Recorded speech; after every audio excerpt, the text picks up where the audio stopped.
Good evening, ladies and gentlemen, and welcome to another edition of Live from My Mother's Basement. We are not in the real basement. No, actually, we are here on the Wonder of the Seas cruise ship. This is Royal Caribbean's Wonder of the Seas. Now, I love performing on ships. I love traveling the world. And one of the greatest things about being a stand-up comic on some specific ships is the fellow entertainer that's on the ship. And I say entertainer because he's not just a comedian. He sings. He does impersonations. He's an all-around great guy. This is Simeon Kirkiles, ladies and gentlemen, and the place just went wild. They did go Oh, wild. they're going crazy. There's a huge audience out there laughing and screaming and cheering. Woo! Thank you, Mike, for having me. Thank you. We are actually on the ship, Wonder of the Seas, and this is the actual comedy club that they call the Attic. The Attic is about maybe a 250-seat theater, and Simeon and I have done many shows together. And one of the greatest things, and I said it before, is when your fellow comedian can kick serious ass. It's fun for me or any other comedian because you're in the back of the room laughing your ass off, watching him, and just when you think, oh, I know what he's going to do, he doesn't. He does something completely different, flips the script, and you're on the floor laughing your ass off because he's so good at what we call crowd work that it's mind-boggling, and I'm going to get him to do some of that stuff. So let's rewind and have some fun while we're here on the show. This is really, really cool. The place looks so fantastic. It really does. Where did you start your career? Well, I started with Royal Caribbean back in 2007, but I had been an entertainer before I even joined Royal, surprisingly. But as far as stand-up, doing stand-up comedy, Royal Caribbean were the people that said, we think you should do this. I never thought I'd be doing comedy in my life. I never had a desire to do it. And for some unbeknownst reason, Royal was like, we need you to host a comedy show because we're going to be putting a comedy club on one of our ships, and so we think you'd be good at just stage managing the comedians, making sure they're taken care of, and just hosting. So let's go further back. Like me, I started out as an actor. You're a kid. You're in school, grammar school. You want to be in the play. You want to be in the high school play. Is that where it started for you? No, I was a classical musician. I was a bassist and a cellist, and I started in the 6th grade, and then I went into a special school for music, a high school, a magnet school, where I did the orchestra program, and we went and we played with different symphony orchestras. In Florida? In Florida, in South Florida. A bassist? I was a bassist. See, I didn't even know any of this. I'm Yes. thinking piano. I also did, I self-taught on piano, but for double bass, I was trained, and I did that for many years. So you started out as a musician. Yes. I was playing the bass. Yes. It just always amazes me how people play the stand-up bass because how much work is there? There's a lot of work because Is the there? thing, well, yeah, if that thing weighs 100 pounds if you're lugging it from gig to gig. But Because when you think the bass, that big thing, you think a symphony, you think an orchestra, you think a jazz band. Maybe like on the ship was like a what do they call, 3-piece band? trio? A trio, and it doesn't just seem like there's so much work for that. You mean work as far as paying money? Yeah, it's difficult, especially for classical musicians nowadays. I would say the only way a classical musician, if you're not in the Berlin Philharmonic, doing film scores is very good. That's a lucrative business, but those guys have had those jobs tied up for It years. just seems like it would be so hard to get that kind of work. And Yeah. I know a guy who plays a stand-up bass, but he also plays an electric bass so that he could play in a rock band and be in a trio. Yeah, I did that too. I played the electric bass. Oh, no as kid. well. Mhm. Okay. Yeah. That's cool, man. Do you ever think about walking out on stage with a bass? You're like, boom, boom, boom, boom, boom, boom, boom, boom, I don't know. No, not really. I think I just stick to comedy now and do that. All right, so bass, then you taught yourself to play the piano. Mm-hmm. And let's say you're out of high school, you're getting ready to pursue your career. I also was studying voice. So the string quartet that I was in, the first violinist's father was a voice teacher. I took voice from him. And then I got a job working in a theme park, Wanadu City. I was the singer for the circus show that they had. And I did that for a few years. And then the park was financially in trouble, and one of my coworkers said, I could get you into Royal. And I needed a job quickly because the theme park was closing. So I joined Royal as a crew staff, and I was hosting the events. And then I just started playing piano at the events, and Royal said, oh, we're going to make you a full-time piano player. And so then I started playing piano, singing in the lounges, and through my interaction... Singing in a lounge like the guy who sings in the piano bar now? Yeah. The Schooner's bar? Yeah. No kidding, you did that? I did that. And Royal liked my, my interaction with the guests, and so they thought I might be a good person to have host their comedy shows. And I said, well, I don't do stand-up. I go, but they go, no, we don't need you to do stand-up. We just want you to make the guests feel welcome and take care of the acts. And so that's what I did. But after doing it for so long, I ended up doing more and more time. And hosting. becoming better than the other comedians. Ha ha ha! That's called stage time, baby. It's stage time, yeah. Here's how I know Simeon. See if you remember this. I had been touring for quite some time as a stand-up comedian. Of course, I didn't want to be a comedian like everybody else. I just wanted to be an actor. It just happened. And then I got to do the Oasis of the Seas, which back at that time was the first, I think, ship that had a specific comedy club, and you didn't perform in the theater. You performed in the club, allowing us to drop the F-bomb and do an R-rated show rather than a squeaky clean show where all the kids are running around playing with balloons. At that time, I never met him. I watched him do the show, and I think there was another comedian. Maybe you hosted, and there were two comedians. Mm-hmm. But if you remember, that time I went on that ship, I could have sworn it was either the first or second time. There was another group of entertainers on the ship, and they did a show called Abacadabra. Oh, yeah, I know Abacadabra. And yeah. I can't think of his name. Gary, who makes pianos. He was the piano player at Catch a Rising Star in Reno, Nevada, yeah. And we were friends, and I was watching his show, and we were all having fun. And there was also another show on that ship, and it was Hairspray. And I think you were friends with the people in the play. Right, because I was also the understudy. There you go. See how it's coming out. You were the understudy. I know you had something to do with Hairspray, so tell us that. So when they approached me with the contract to come to Oasis and host the comedy club, they also said, the Broadway producers saw you singing and playing, and they think you might be a good understudy for both of the parents. So I auditioned, and they gave me the job, and they said, we're going to move you to Oasis, you're going to manage the comedy club, and you're going to understudy the two parents. So you always had to be on call to go in and do the musical. So that's kind of my job in a nutshell. I would just assume, I could be wrong, that there's more money involved in this than there would be if you were just the host on the show. Do you actually get paid to be an understudy? Is there pay? I always wondered about, let's think on Broadway, does the understudy get paid to be the understudy? I don't mean perform when the person who's the lead is sick, but you get paid to be on call. Yes, we get. So, for example, what I got paid was on-call money. So I got paid every month, regardless if I went in or not. But that money was to ensure that I kept my end of the bargain of keeping the choreography, learned the script, because you had to be in. I've had it where somebody has walked in now at this time and gone, you're going to be in Hairspray tomorrow afternoon. And that's after not doing it for 8 months maybe. But immediately you're dancing and singing with a full cast of 30 people. And so that's why they pay you that money. See how incredible? It's just so incredible to me. Now, you get paid, but you never have to do it, which is great. And then if you do have to do it, did you get more money to do it? Yes. They pay the regular pay. Well, how it would work is I got my normal salary for taking care of the comedy club. Then I got my additional salary to be on standby for Hairspray. And then if I went into Hairspray, I got additional money per show.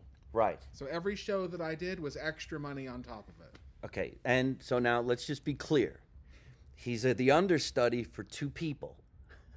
Yes, two principals, the parents, both parents. If you know the play, You know the principal roles, and it's the parents, and then the daughter, right? She's the lead. She's the lead. Yeah. How do you understudy two people? I mean, okay, you got to learn both roles, but how do you become the female role? The female role was much more difficult. Thankfully, I very rarely ever had to go on as the mother. The father was easy because it's just you're just wearing suits basically. I'm used to that. But the mother, I mean, because you're putting heels on, you're putting makeup, wigs, and if you don't do that all the time, that's a lot. Yeah, yeah. to suddenly dance. Do you change your voice? Well, it would depend on which director, because I've done it for so many casts, and how they wanted it. And, you could bring it down here if you wanted to do that, Oh, or that's true. if you wanted to be the mother, The mother. Yeah, but my voice is generally higher anyway, so I kind of had to lower it a little bit, especially if I was her father. I had to bring it further down. It was interesting because everything you're learning is a mirror image. So even the dance numbers, we have a duet, but you're learning both. So sometimes when I would be on, I'd be like, "Oh God, don't go into the mother. You're the father right now." So it's a back step and not forward. It was confusing, but I made it. I remember when I was on that ship, and you were friends with the girl who was the lead singer in Hairspray, and she had to have said to someone in Abacadabra, because I think it was Gary's birthday or somebody's birthday, we all went out to a restaurant to have some food. Because I had known Gary a long time. I really missed this guy. And I guess someone complained that they didn't get, I don't know, glow sticks, or the lead actress didn't acknowledge them or something. So they heckled the play. A woman heckled the play. Now, we as comedians get heckled all the time. All the time.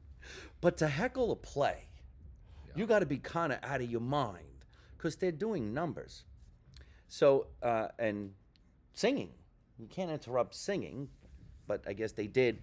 And so Gary came over to me and he said, the lead singer in Hairspray is coming to the comedy show with us to see the show. And she knows that this lady who heckled her play is coming, and would I get even for them? Really? Yes. And I says, well, this woman would have to start with me. I can't just go after somebody. And they said, well, they're sure as shit she's going to do it. And I go, why would anybody do that? And I never forget, I don't know if it was you who told me or it was that girl.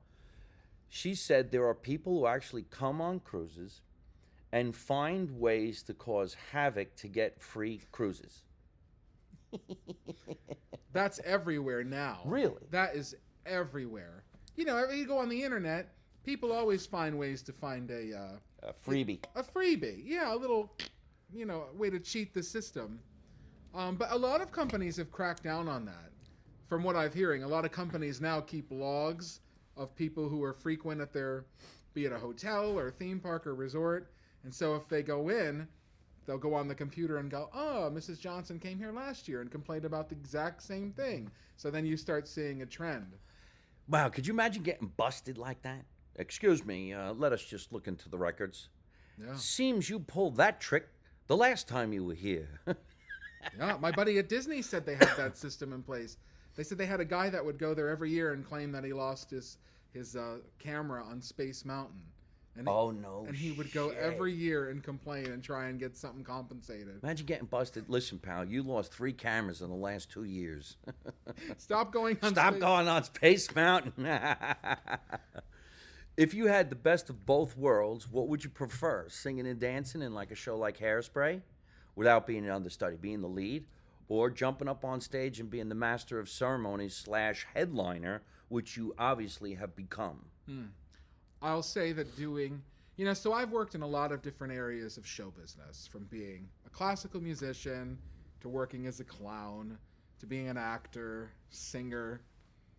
And doing stand-up is by far the most difficult, by far, because it's solely you, and there's nothing else. There's no tricks, there's no special lighting, no effects, and you alone have to hold the audience for 40 minutes. It's do or die. Once you say good evening, you're on. and you never know what you're going to get. Ever. It's like a box of chocolates. It is. Whereas doing a musical, like Hairspray, it's kind of like riding a bike. You know, there are times where you could do the whole musical and not even remember doing it because it just becomes so automatic, which sounds weird, but you just go through the numbers and you could be thinking about, oh, what movie haven't I seen on Netflix while you're dancing in a finale? But never for stand-up. Your mind is 1,000 miles an hour. Well, yes and no, because there are nights where I can go on automatic pilot, and it's usually because I feel like I'm not really in the moment and I'm not killing or I'm not getting the laughs that I want. And I'll be like, did I paint the house while I'm telling jokes? Holy shit, did I leave the light on? You know, I could go for a good cup of coffee. So I do turn it off. Usually if I do, I'm not doing a good performance. Like tonight, we just did a show.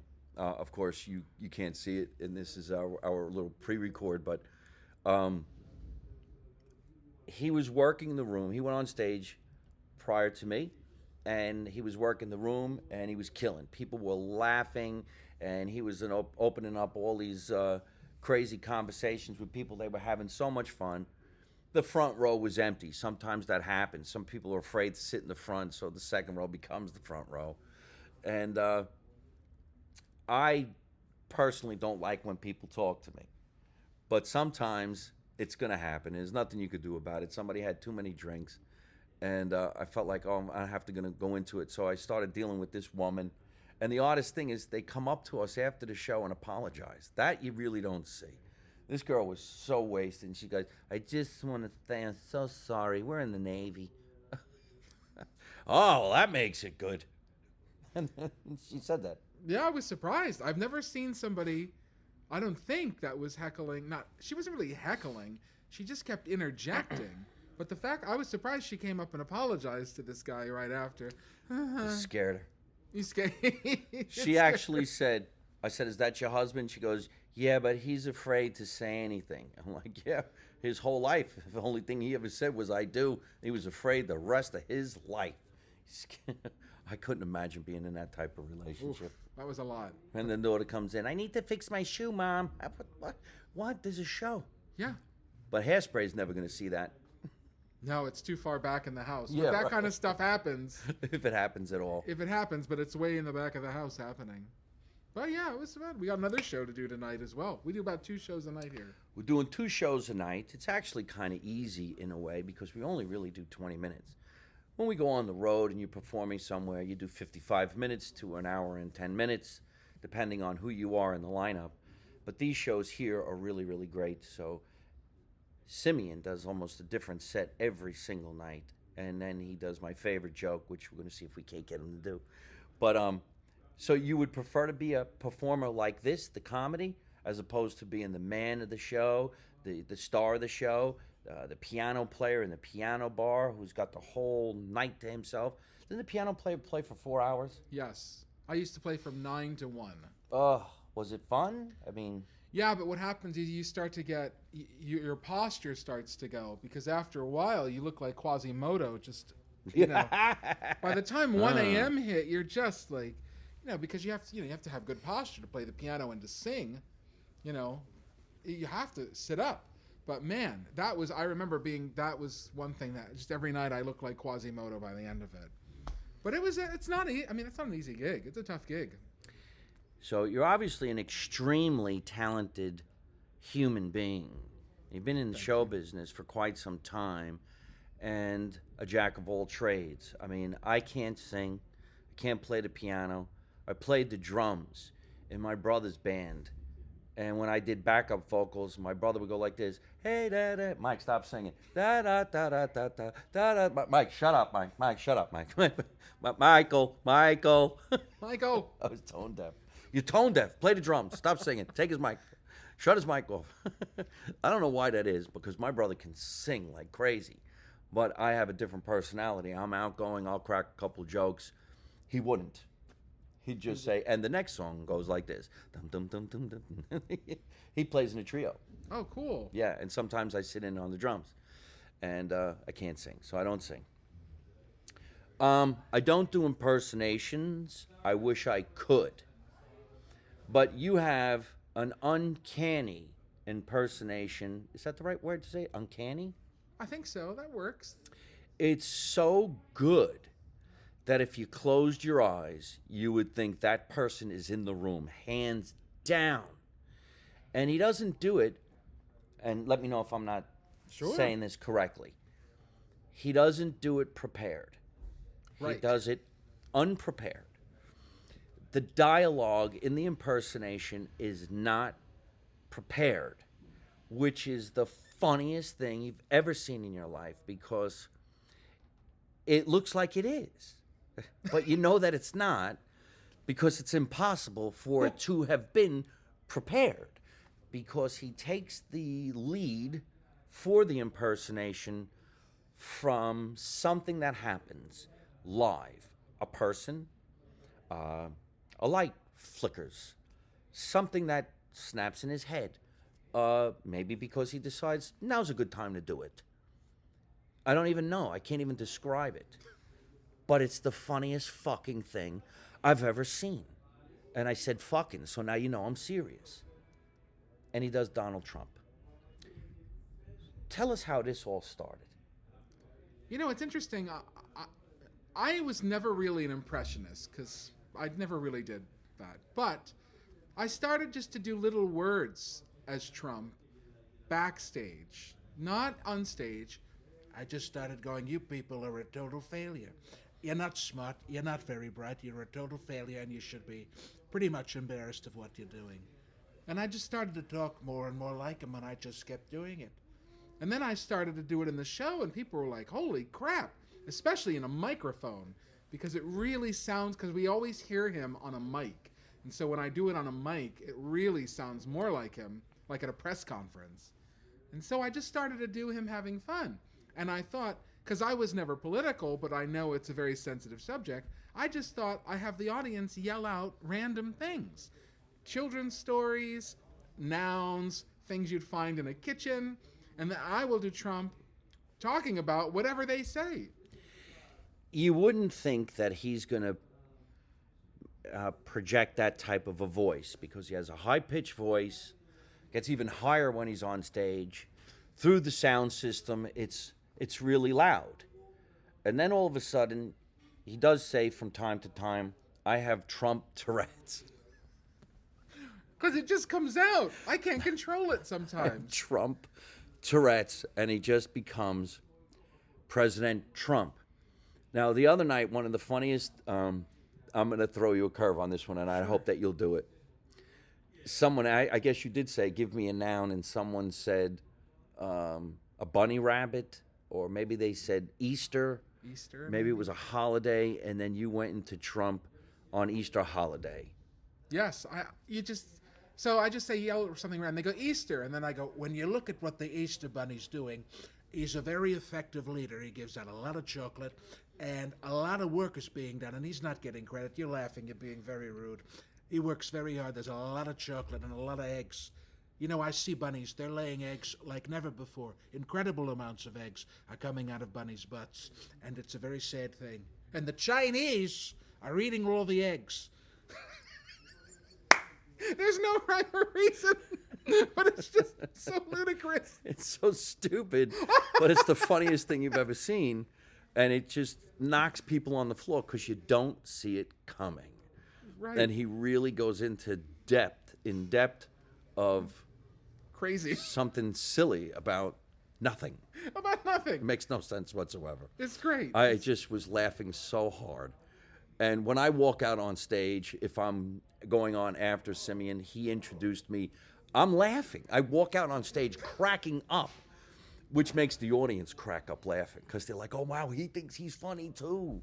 I don't know if you noticed, but I come out and I'm cracking Yes. up. I'm like, well, I don't even know how to begin because I'm laughing at him, which actually helps my set.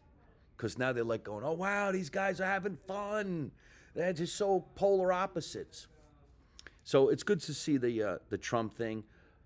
Of course, one of my favorite impersonations that you do was that of doing Frosty the Snowman in Rudolph the Red-Nosed Reindeer. Now, tell us how that actually came about. Now, I know about the stage, but tell us, how'd you even start doing that? I used to wear a green vest like this that had a pocket watch. Yes. Right, which looked and I used to wear a white shirt, which was the exact outfit that the snowman wore in the Rudolph special. So a comic in particular said, you look like the snowman from Rudolph. So one night, I got the music, Holly Jolly Christmas, and I played it. I had the sound guy play it. And then I just kind of rolled around the stage like the snowman does, because how he has that upper body movement. Yup. So I just came out, have a holly jolly Christmas. And it was like a thing from then on. Folks, if I can only tell you, it was so damn funny. It's on YouTube. Is it? If you Google Simeon Snowman, a guest uploaded it. Simeon, Simeon Snowman, from 10 years ago. The clip is still up. This is a video that needs to go viral because who's not a big fan of Rudolph the Red-Nosed Reindeer? If you haven't seen it, I don't know where you've been hiding your entire life. And Burl Ives is the voice of the snowman. The snowman comes out in the beginning telling the story of Rudolph, and he's wiggling and he's shaking, and he does it. And you literally think you're looking at him, and you can't stop laughing. Maybe we'll egg him on to get him to do it while we're here. I know you like the stage was slippery, and I understand it helped you wiggle. Yeah. But, I mean, just one of the funniest impersonations. You're getting standing ovations in seconds. I don't know how you would cut that out of your act. I know, I just got rid of He says, yeah, I don't want to do that anymore. I got different shoes.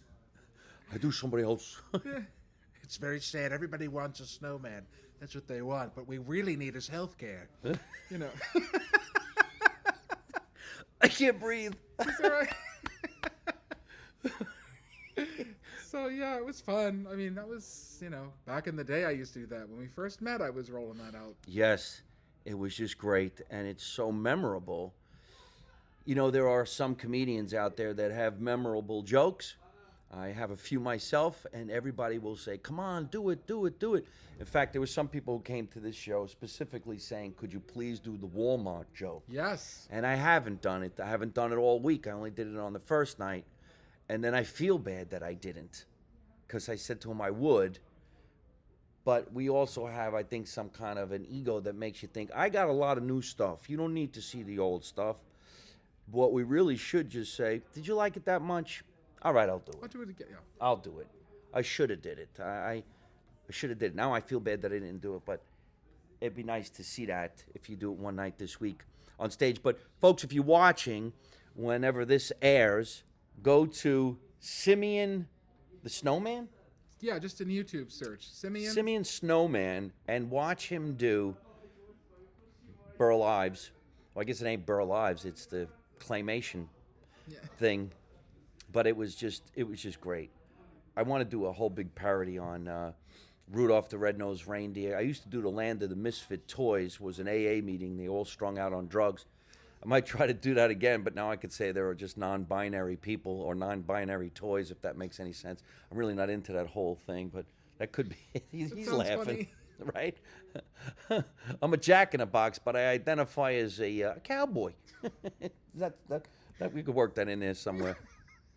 Anyway, so now what's the future in store for you? Well, the future is I'm going to Royal's new ship, the Icon of the Seas. It will be the largest ship in the world. Is it really that much bigger than this? Apparently so. Because this ship, the Wonder of the Seas, to me is almost too big. This is big, man. You're never going to see the same thing twice. There's enough people on this ship. What is it, like 7,000 people? It's gigantic. It doesn't even look like it's going to fit anywhere. And it really has a hard time fitting into the ports that it does. Yeah. These ships are getting so big now, they can hardly go to any ports anymore. So Icon will be bigger than this ship, though. I've seen the footage of the making of the Icon in the room. It looks really insane. You do a joke about the biggest ship. In the show, I do. Yes, you could do it here on the internet. Might not play out. I have to keep it. Yeah. He's so worried he's going to get in trouble. Yeah, Nobody watches my podcast. They'll watch it. Nobody watches The one time I make a joke. Oh, there is Simeon.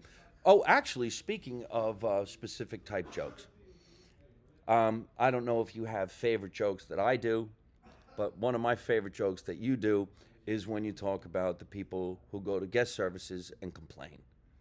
Oh yeah, I mean you have to because it's we live in an era where people love to complain. It's just who they are. So I think it's fun to let the audience know things that people have complained about or questions that people have asked that an audience really wouldn't believe somebody was capable of asking or complaining about. So, did the one complaint really take place about the ice cream, or was that kind of like a stretched? The ice cream joke was actually, I was sitting in the Italian restaurant and I heard the gentleman behind me ask to speak with the manager. And I'm like, well, what's this about?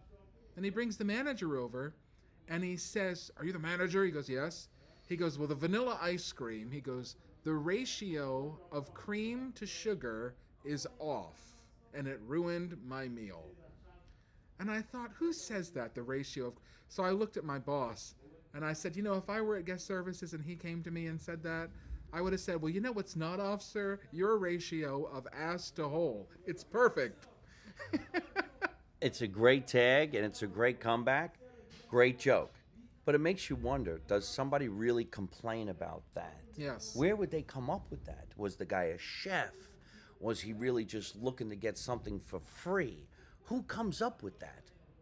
I would say he's probably a chef. Yeah? Probably. I could see that. I think that happens. You get people who know their craft, and then they go somewhere, and that's if you did woodwork, you'd be like, oh, I could have done that woodwork better. I think it's in all of us to kind of say, oh, I would have done that differently, and I just think he had to let somebody know he did not appreciate the ratio of ice cream. Unbelievable. So yeah, that's just one example of something somebody will say. All right. Well, here's also one of my favorite jokes. Let me see if we can't get Simeon to do this. He does great impersonations of other people's accents from around the world. And I could do it once in a while, but the person would have to be talking to me. I can't do it unless I hear it. So I guess I'm recalling it live. So if somebody was to say something with a Texas accent, I could rebuttal with the accent, but I'd have to be hearing it. He has the knack of just doing it, whether those people are around or not. So can you do the story about the Asian girl who complained and then she went to guest services? Set it up as the person in guest services was also, Chinese? Yes. Chinese. So I did a joke in the show where I said, who's not from America? This one woman goes, I'm from China. And I said, I love China. I visit it when I go to Epcot. Audience laughs, but she didn't laugh, and she got really offended by it. And she goes, why you make fun China people? And I go, relax. It's just a theme park in Central Florida that's got China there. She goes, no, I report you to guest service. And so she screamed at me, and she stormed out. And I said, well, I would have loved to have seen that interaction at guest services between those two. Because it would have went something like, I went to comedy show. I was offended. The fat man, he make fun of the China people. And that poor woman, what does she have to say? Oh, ma'am, I'm so sorry this happened. And then she probably go, oh, now you make fun of me too. But it really happened. So, funny things like that. You never know what you'll hear in these. Because there are people who work at guest services that are from China. And I think one of the funniest thing is everybody on the ship is from different parts of the world. So sometimes they don't understand each other and they get in arguments about not understanding. It's not always a person who speaks English saying, excuse me, but I don't know what you said. They can open the door, I don't care. We're just opening the lounge. Yeah, we're getting ready to do a show, so they're opening the doors. This is one of the coolest times to do a podcast. I wish we could do this live in front of the audience so the audience can actually see two comedians talking comedy in front of an audience that's about to watch a comedy show. Wouldn't that be cool? That'd be cool, sure. We'll pitch it. We'll pitch it to Netflix. It's a comedy show about a comedy show getting ready to do a show. Right. with comics. With comics. And the comedy. And now you can hear the people coming in. What's the show all about? Do they have popcorn? No. Oh, could you imagine the crunching? That would drive me crazy in a comedy show. On the Oasis Day, we're having popcorn. That's right, they were. Yes. Oh, I wouldn't allow them. I was eating the popcorn. They charged me too, $2.50. I'm like, I work here. Do you know why they charge for popcorn in most places? Why? This is an interesting thing. Because it's such a custodial nightmare that if popcorn were given out for free or complimentary, it's a nightmare to clean up. That's why you'll see like nuts that are complimentary, but popcorn, no. I Weird never little I things. never even thought of that. Weird little things. That is absolutely unbelievable. Yes. Well, listen, why don't you tell everybody that's watching this show once we put this up and send it around the world where they can find you on social media. You can find me on Facebook. My name's Simeon Kirkiles. So we'll have the spelling for you, I'm sure, in the little cap. You can friend request me. I'll let you know my schedule, where I'm going to be. Right now I work exclusively for Royal Caribbean, so I'm going to be on Wonder of the Seas all throughout 2023, and then I'll be taking out Icon of the Seas in 2024. That's when it goes? Yeah. It's not ready till 2024? Yeah, it was originally going to come out in the fall, in the like early winter of this year, but it's been now bumped to January of 2024. So I'm going to be on Wonder all the way until then. So if you guys cruise on Wonder, right now Wonder, largest cruise ship in the world, my friends. If you Google it, it's a great ship, good This food. is a wonder. It really is. And if you're coming on the Wonder of the Seas, I guarantee you, at least in the Attic Theater, you'll see one of the funniest comedians in the country, Simeon Kirkiles. And So- two, if he's here. Hopefully I'll be back. I'm enjoying this week more than I've enjoyed weeks on a lot of different ships, but it's always the people you're with. You got good chemistry with two different comedians of two different styles. You're going to get one hell of a show. So thank you so much for coming on live from my mother's basement. We're going to get going. Thank you so much, Simeon Kirkiles, for coming down on the show. Let's thank our producer, Tatiana Blue Shell, for always making sure that Live from My Mother's Basement is always a stellar, great show and booking great talent.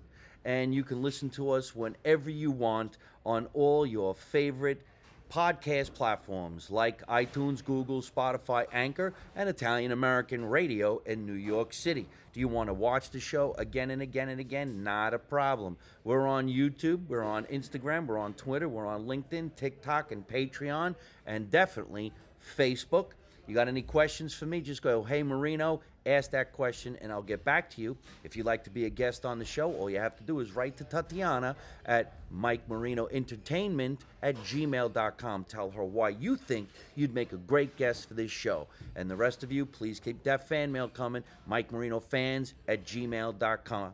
We got to get going. My name is Mike Marino. Thank you for watching Live from My Mother's Basement. Remember, let's make America Italian again. My motto is, you don't know nothing, you don't see nothing, you don't say nothing. And how do I end every single one of my podcasts? By saying the same thing with my guest. Don't take no shit from nobody. You ready? Ready? Don't take no shit from nobody. Hey folks, I hope you're enjoying watching my podcast live from my mother's basement. We're having a lot of fun, and I'm going to have a lot of great guests on the show in the future. So if you like it, hit like. You could also leave a comment. You could subscribe to my YouTube channel and watch other funny videos. And you could also listen to my podcast on your favorite podcast app like Spotify and iTunes.